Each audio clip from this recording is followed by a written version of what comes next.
नमस्कार दर्शक बंधु मु आज एही वीडियो रे आपण माननकु कहिबाकू जाउछि भरतुआ पोरबल किपरि प्रस्तुत करंती।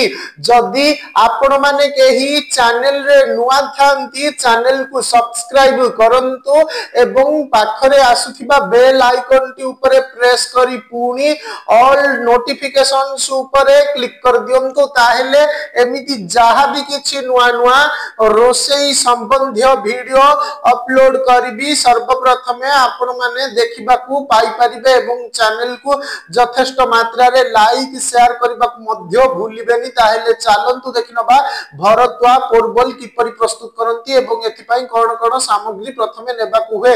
आवश्यक सामग्री लंबा कसी पोटल 10 टी, टमाटो प्यूरी 1 चामच, हेंगू टिके, आलू 2 टी छोट कटा, धनिया पत्र 1 चामच कटा, करी मसला 1 चामच, चाट मसला आधा चामच, छोट कटा पियाज गोटाए, लूण स्वादानुसार, अदा रसुण बटा 1 चामच, कंचा लंका 3 टी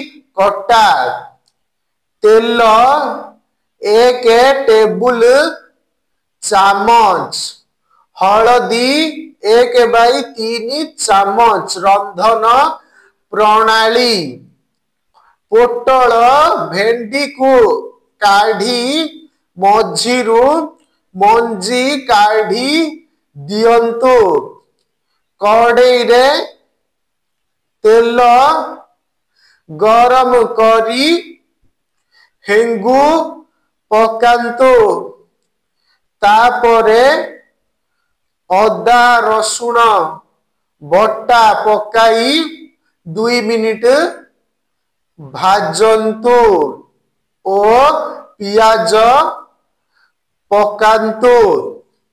एथर लूण हलदी कटा लंका करी मसला चाट मसला धनिया पत्र आदि पकाई आलू पकांतु।